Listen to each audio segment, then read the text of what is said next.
My mother called me the night before she turned 60 and said, "Do not come tomorrow. Your half-sister needs to be the only daughter present on this day." She said it so casually, as if she was asking me to buy milk at the store. While I held the gift, I had spent 3 months preparing for her. A handmade photo album with images from every year of her life that I had collected from relatives, scattered across the entire country. "What do you mean, do not come?" I asked, thinking I had misunderstood. "It is your 60th birthday. I have been planning my speech for weeks." My mother sighed as if I were complicating everything. "Rebecca feels uncomfortable when you are around. She needs this day to get closer to me without competition." Rebecca was 32 years old and had only been my half-sister for 11 months. Since my mother married her father. "Competition, Mom. I am your daughter, your real daughter. I've been at every birthday for the last 34 years. There was silence on the other end of the line. Then she said something that made my stomach tighten. "That is the problem. You have already had 34 years. Rebecca needs a chance to make up for lost time." I drove to her house right away, even though it was 10 at night. The lights were on, and I could see people inside arranging decorations. My Aunt Diane's car was in the driveway. My cousin Tom's truck, too. They were already there preparing everything for the next day. I knocked on the door, and my stepfather, Howard, opened it looking embarrassed. "You should come back another time." He tried to close the door, but I saw my mother in the living room hanging streamers with Rebecca. "Mom," I called, and she stopped mid-motion. Rebecca whispered something in her ear, and my mother nodded in agreement. She came to the door, but did not invite me in. "We already talked about this. Tomorrow is Rebecca's day to shine." I looked over her shoulder at the banner that said "Happy 65th Birthday, Mom," with a photo of just her and Rebecca. Just the two of them. "Where are the photos of me?" I asked, noticing the picture frames scattered around the room. All showed my mother with Rebecca or with Howard. 34 years of my life simply erased. "Rebecca made these. Aren't they beautiful?" My mother smiled as if everything were normal. "She worked so hard on this." My Aunt Diane appeared at the door. "Then what is going on? Why is Nicole standing outside?" She looked confused. My mother straightened up. "Nicole is not coming tomorrow. We talked, and she agreed it is better this way." I had not agreed to anything. Diane looked from one to the other. "Have you lost your mind? She is your daughter." Rebecca appeared, then holding a piping bag. Her presence triggers me. It reminds me of the trauma from my childhood. "It is not your fault, but I cannot heal with you around." This was the first time I had heard about this. "What trauma?" I asked. "We did not even know each other until last year." Rebecca's eyes filled with tears. Out of nowhere, "You look a lot like the girl who bullied me in childhood. It is not your fault, but I cannot heal with you around." My mother put her arm around Rebecca's shoulders. "See, she needs support. Support from real family." Diane gave a laugh that had no humor in it. "Louise, you have lost your mind. Nicole is your real family." My mother's face changed. "Howard and Rebecca are my family now. My chosen family. Some bonds are stronger than blood." That is when Tom came out of the kitchen. "Aunt Louise, the restaurant needs to confirm the number of people for tomorrow. How many are going?" My mother looked me in the eyes. 42. Everyone except Nicole." Tom was shocked. "You are uninviting your own daughter." Howard stepped forward. "It is best for everyone. Nicole understands, but I understood nothing." "Mom, what is really going on? Did Rebecca say something to you? Threaten something?" Rebecca started crying harder. "See, she is attacking me again. This is exactly what I am talking about." She ran inside, and my mother went after her immediately. Howard stayed at the door. "You should leave. You are making them nervous." Diane grabbed my arm. "Come to my car now." We sat in her driveway, and she took out her phone. "Your mother changed her will last week. Rebecca now gets everything. The house, the savings, even your grandmother's jewelry. My grandmother had left specific pieces to me when she died. My mother was keeping them until I got married." "How do you know this?" I asked. "She asked me to be a witness. Refused and told her she was making a mistake." That is when she said, Rebecca had been diagnosed with something terminal. My blood ran cold. "Terminal? What does she have?" Diane shrugged. She would not say. Only that Rebecca needed to feel a mother's love before dying. That you already had decades. But Rebecca only has months. Maybe weeks. I felt sick. "So she is dying and wants my mother all to herself." Diane shook her head. "I do not think she is dying. I think it is a lie. But your mother believes it completely." We went to my cousin Lisa's house. She is a nurse at the hospital, where Rebecca supposedly was being treated. Pull up her medical records. We sat in her kitchen watching as she loaded the hospital database. It took forever to open Rebecca's file. When it finally appeared, Lisa's face changed. She scrolled through page after page of nothing. No cancer treatment, no chemotherapy records, no oncology appointments. The only visits were from 2 years ago for a sprained ankle and last March for the flu. Lisa printed everything she could access without breaking privacy laws and handed me a stack of papers, proving Rebecca's complete medical history at that hospital. Each page showed she was not dying. We went back to Diane's house after midnight, with the evidence in my lap, weighing as if it were 100 pounds. Tom was still there waiting, and when we showed him the papers, he got so angry he punched the wall. Diane made coffee that nobody drank while we sat at the kitchen table, trying to decide the next step. Tom suggested hiring someone to investigate Rebecca's past, because if she was lying about being terminal, she was probably lying about other things, too.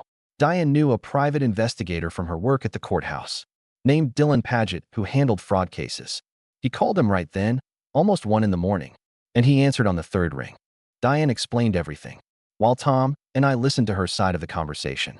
Dylan agreed to meet us the next day and said he would start researching Rebecca's background right away. Nobody could sleep, so we stayed up, making lists of everything that seemed strange about Rebecca and her story. The terminal illness that changed depending on who she talked to, the way she isolated my mother from anyone who questioned things, how quickly everything happened after my mother married Howard. When the sun came up, we had 3 pages full of warning signs that should have been obvious. From the beginning, Diane called Abigail Lockwood at 9 in the morning. Abigail was a family lawyer who took cases of elder manipulation and helped a friend of Diane's last year. When her father changed his will under suspicious circumstances, Abigail agreed to review everything we had gathered and scheduled a meeting that afternoon. We arrived at her office with the hospital records, the timeline of events, and our list of concerns about Rebecca's behavior. Abigail spent 2 hours reviewing each document, while asking questions about my mother's relationship with Howard and how quickly Rebecca gained control. She explained that proving undue influence in court is difficult, but not impossible. The speed of the will change helped our side. The fact that my mother had completely removed me after 34 years helped. Rebecca's proven history of lying about her health helped. Abigail said we needed more evidence before going to court, but what we had was enough to start building the case. Instructed us to document every interaction with my mother and Rebecca.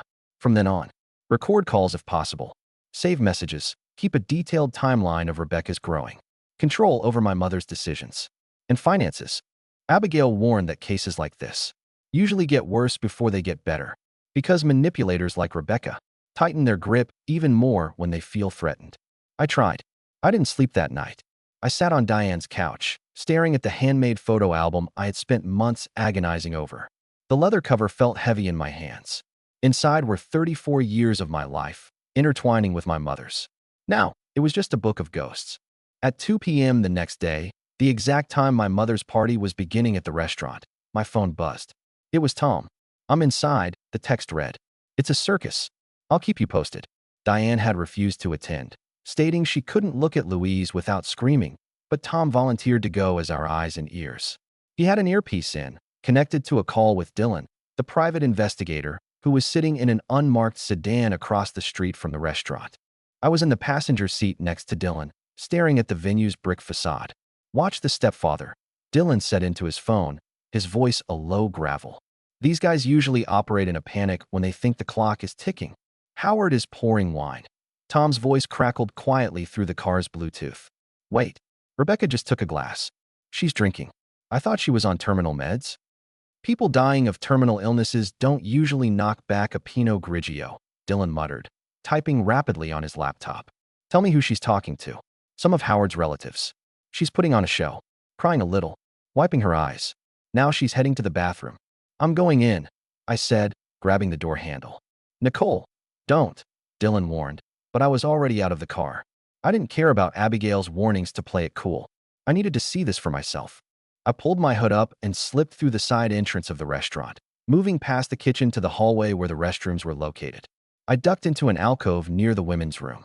A moment later, the door swung open. Rebecca walked out, but she wasn't alone. Howard was right behind her. They didn't see me in the shadows. "You need to dial it back," Howard hissed, grabbing Rebecca's elbow. "You're overselling the tears. Tom is watching you." Diane didn't even show up. "They know something. Let them know," Rebecca snapped, her voice entirely devoid of the fragile, trembling tone she used around my mother. It was hard, nasal, and irritated. "The will is signed, Howie. We have the power of attorney. The house is in the trust. Who cares what the brat and the aunt think? I care, because the jewelry hasn't cleared the pawn shop yet, and the joint accounts are only half drained, Howard shot back. If they get a lawyer and freeze the assets on Monday, we are screwed. Play the sick, sweet girl for 2 more weeks. That's all I need to wire the rest offshore. Fine, Rebecca sneered. But I'm sick of hugging that old bat. She smells like mothballs and desperation. My vision blurred with rage. I stepped out of the alcove. Does she? I asked. They both froze. Howard's face drained of color. Rebecca stumbled back, her hand flying to her chest. Nicole, Howard stammered, his eyes darting around to see if anyone else was listening. You shouldn't be here. Your mother. Save it, I said, my voice eerily calm despite the violent pounding in my chest. I looked at Rebecca. Howie. You call your father Howie. Rebecca's eyes narrowed. The victim act vanished completely, replaced by a cold, calculating glare. You're trespassing on a private event.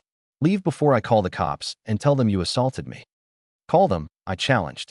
Let's get a paramedic here while we're at it. To check on your terminal illness. Howard grabbed Rebecca's arm, pulling her away. Don't engage with her. She's crazy. They hurried back toward the dining room, leaving me trembling in the hallway. I walked back out to the car.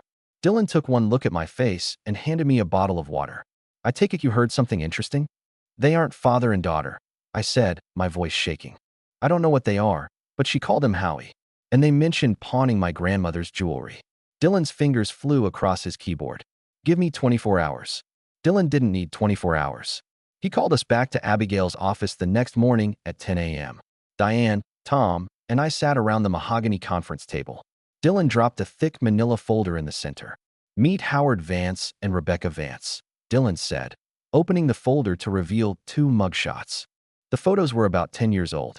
Legally married in Nevada 12 years ago. They aren't father and daughter. They're husband and wife. The room went dead silent. Diane let out a breathless curse. Husband and wife. I choked out, feeling a wave of extreme nausea. My mother married a man who brought his wife into the house pretending to be his daughter? It's a classic grift, Abigail said, looking at the files with grim familiarity. Usually, they target elderly widows. They find an isolated woman with assets. The husband charms her, marries her, and then introduces a troubled or sick child from a previous marriage. The child acts as a sympathy sponge. It accelerates the financial drain. The victim is so desperate to build a happy, blended family that she opens her checkbook. Dylan nodded, passing out printouts. They ran this exact scam in Oregon 6 years ago. The victim was a 70-year-old woman named Martha Higgins. Rebecca played a recovering addict that time. They bled Martha dry, got her to sign over the deed to her house, and vanished. Martha died of a stroke a year later, completely bankrupt. Why aren't they in jail? Tom demanded, his fists clenched on the table. Martha was embarrassed. She didn't report it until it was too late, and she willingly signed the papers. Proving coercion is hard when the victim defends the scammers, Abigail explained. She turned to me. But we have an advantage. They slipped up. We have the hospital records proving Rebecca's fraud, and Dylan found something else. Dylan slid a pawn shop receipt across the table. Rebecca fenced 3 diamond rings and a vintage gold necklace 2 days ago at a shop in the next county. Total payout, $22,000. I spoke to the owner. He still has the pieces because state law requires a 14-day hold on jewelry to check against stolen property databases. My grandmother's rings, I whispered, touching the grainy photocopy of the receipt. Here is the play, Abigail said, leaning forward. We can go to the police right now. But Howard and Rebecca will claim your mother gave them the jewelry as a gift. Your mother, thoroughly brainwashed, will probably agree with them. To break the spell, your mother has to see them for what they are. We need to catch them in the act of stealing something she didn't give them. How? Diane asked. We set a trap, I said, the plan forming in my mind with sudden, crystalline clarity. We used their greed against them. The trap required perfect timing. On Tuesday, Diane called my mother. We had rehearsed the script. Diane cried over the phone, apologizing for missing the party, claiming she was just overwhelmed by family drama. My mother, desperate to maintain her image of a perfect family, eagerly accepted the apology and agreed to meet Diane for coffee. I was sitting in a booth 2 tables away, wearing a dark coat and sunglasses, a newspaper held up in front of my face. Dylan was at the counter, nursing a black coffee. My mother walked in. She looked tired. There were dark circles under her eyes, and she had lost weight. Howard and Rebecca were draining her energy just as fast as her bank accounts. Louise, Diane said, hugging her tightly. I've been so worried. It's just been stressful, my mother sighed, sitting down. Rebecca's treatments. The doctors are trying a new experimental therapy. It's very expensive, but Howard and I are managing. Diane bit her lip, playing the part perfectly. Listen, Louise. I feel terrible about how things went down with Nicole, but I need to tell you something. Before Dad died, he set up a secondary generation skipping trust. It matures this Friday. My mother frowned. A trust? I don't remember any trust. It was a secret. He didn't want the spouses to know. It's worth roughly $1.5 million. He left it entirely to Nicole. Diane paused, leaning in closer. But here's the thing. The terms of the trust stipulate that it goes to your sole surviving heir. Since you officially disinherited Nicole last week and filed the paperwork, the bank informed me the money will automatically default to your new legal dependent. Rebecca, even from 2 tables away, I could see my mother's eyes widen. 1.5 million? Yes, but it requires an in-person signature from Rebecca and a notarized affidavit of health from an independent medical examiner to prove she is of sound mind and body to receive the funds. Since she's terminal, I don't know if she qualifies. She can pass a basic physical, my mother said quickly, the greed and desperation mingling in her voice. She has good days. Well, Diane said, sliding a fake legal document Dylan had mocked up across the table. The bank examiner will be at my house tomorrow at 3 p.m. If Rebecca signs the papers and passes the health check, the money is wired to her account immediately. If she doesn't, it goes to charity. My mother snatched the paper. We'll be there. The next afternoon, Diane's house was rigged like a movie set. Dylan had hidden small cameras in the living room bookshelves. Abigail was parked down the street in her BMW. I was locked in the guest bedroom down the hall, my heart hammering against my ribs. At 2:55 p.m., Howard's truck pulled into the driveway. I watched the live feed on Dylan's iPad in the bedroom. Howard, Rebecca, and my mother walked through the front door. Rebecca was playing the invalid, leaning heavily on Howard's arm, wearing a pale scarf and no makeup to look sickly. Right this way, Diane said, leading them into the living room. The medical examiner is running a few minutes late. We don't have much time, Howard said smoothly, looking around the room. Rebecca tires easily. Can we just review the paperwork? Of course, Diane said, setting a thick stack of papers on the coffee table. But I need to go to the kitchen to get the notary seal. I'll be right back. Diane left the room. My mother sat next to Rebecca, holding her hand. Just hold on, sweetie. Once this clears, we can pay for the clinic in Switzerland. I know, Mom, Rebecca whispered weakly. Suddenly, Howard's phone rang. He pulled it out, looked at the screen, and cursed. It's the broker. I have to take this. Stay here. Howard stepped out the front door to the porch. Diane was still in the kitchen. It was just my mother and Rebecca in the living room. On the iPad screen, I watched Rebecca's posture instantly change. The moment Howard was outside, she sat up straight. She dropped the trembling act, rolling her shoulders to stretch them. Do you want some water, sweetie? My mother asked, looking concerned. Don't call me sweetie, Louise, Rebecca said, her voice dripping with sudden, venomous exhaustion. She didn't sound weak. She sounded bored. My mother blinked, startled. What? I said, drop the baby talk. Rebecca sighed, picking up the trust document and flipping through it with steady, greedy hands. God, my back is killing me from slouching all the time. Rebecca, your condition. I don't have a condition, Louise, Rebecca snapped, losing her patience.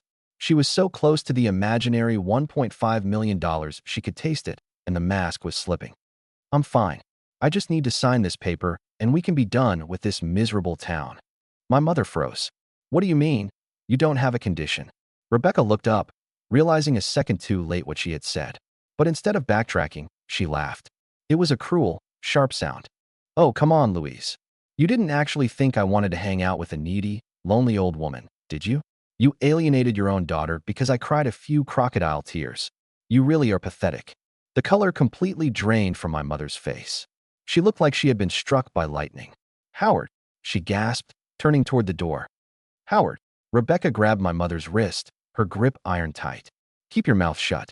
Howard is my husband, you stupid cow. He's been my husband for 12 years. Now sit there, shut up, and when the guy gets here, you're going to tell him I'm your beloved daughter. In the guest room, I hit the record button on the iPad, saving the clip. It was time. I pushed open the bedroom door and walked down the hallway. Diane stepped out of the kitchen at the same time. Abigail was already walking through the front door, stepping past a very confused Howard on the porch. Behind Abigail were two uniformed police officers. I walked into the living room. Rebecca still had my mother by the wrist. "Let her go," I said. Rebecca's head snapped toward me. Her eyes darted to the police officers entering behind me. She dropped my mother's arm instantly. "What is this?" she shrilled, her voice cracking. "Howard." Howard rushed in, taking one look at the cops, the lawyer, and my face. He took a step backward toward the back door, but Dylan stepped out of the hallway, blocking his path. "Howard Vance," Abigail said smoothly. "Or should I say, Howard Trent? Or maybe David Vance. You have a lot of aliases. The police here have a warrant for your arrest regarding the pawned stolen goods belonging to the estate of Margaret Hale." "Stolen?" Howard stammered, raising his hands. "My wife gave those to us." "Tell them, Louise." My mother was shaking violently. She looked at Howard, then at Rebecca, the horrific reality of the last 11 months crashing down on her. "You?" she whispered. "You're married. He's lying." Rebecca screamed, pointing at me. "She set us up. She's trying to kill me. I have cancer." I pulled a stack of papers from my coat, the real medical records Lisa had printed. I threw them on the coffee table. They scattered like snow. "You had the flu, Rebecca," I said, my voice eerily calm. "And a sprained ankle. And a 12-year marriage to a con artist. We have it all on camera. We have the pawn shop receipts. We have the wire transfers." One of the officers stepped forward, pulling out a pair of handcuffs. "Rebecca Vance, you're under arrest for grand larceny and elder fraud. Turn around." "No," Rebecca shrieked, fighting the officer as he grabbed her arm. The sweet, fragile girl was gone, replaced by a snarling, desperate animal. She kicked and spat, cursing at Howard for not doing anything. Howard didn't fight. He just let the second officer cuff him. His head hung low, knowing he had finally been caught. As they marched Rebecca out the door, she locked eyes with my mother. "You deserved it," she spat. "You were so desperate to be loved, it was easy. You practically gave us the money." The door slammed shut. The house fell into a deafening silence. Dylan and Abigail went outside to speak with the officers. Diane stood in the corner, her arms crossed, her eyes full of pity. I stood in the center of the room, looking at my mother. She was sitting on the sofa, staring at the empty space where her fake daughter and fake husband had been standing a minute ago. She looked 10 years older. The delusion had shattered, leaving behind nothing but the wreckage of her own choices. She slowly looked up at me. Tears were streaming down her face, cutting through her makeup. "Nicole," she choked out, reaching a trembling hand toward me. "Oh my God. Nicole, my baby.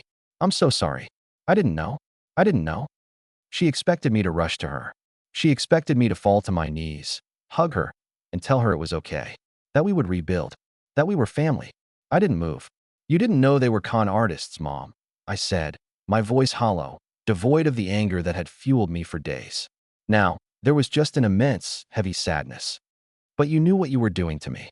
Her hand dropped to her lap. "They manipulated me. She said you triggered her trauma." "She said I triggered her," I interrupted. "And without a second thought, you threw away 34 years of my life. You uninvited me from your birthday. You erased my photos. You gave away my grandmother's jewelry. I was trying to help a dying girl," she sobbed. "You were trying to buy a perfect daughter," I corrected softly. "Because I wasn't enough. When things got hard, when it required actual work to be a mother to a grown woman with her own opinions, you took the easy way out. You chose a fantasy over me. Please," she begged, sliding off the couch onto her knees. "Please, Nicole. You're my real daughter. You're all I have left." I looked down at her. I thought about the 3 months I spent making that photo album. I thought about standing on the porch in the cold while she hung streamers with a stranger. "I got the jewelry back," I said quietly. "Abigail will help you annul the marriage and get the house out of the trust. Dylan is working with the bank to freeze the accounts so you don't lose your pension." I turned toward the door. "Where are you going?" my mother cried out, panic rising in her throat. "Nicole, we have to fix this. We have to heal." I stopped in the doorway and looked back at her one last time. "You were right about one thing, Mom," I said. "Some bonds are stronger than blood." I looked at Diane, who gave me a sad, affirming nod. I walked out the front door, where Tom was waiting by my car, holding 2 coffees. He handed me one and slung an arm around my shoulder. "It's over?" Tom asked. "Yeah," I said, taking a deep breath of the crisp afternoon air. For the first time in a week, my stomach wasn't in knots. "It's over." We got into the car and drove away, leaving the house, the shattered illusions, and the ghosts of the past behind us. I didn't look back in the rearview mirror. I was finally looking forward.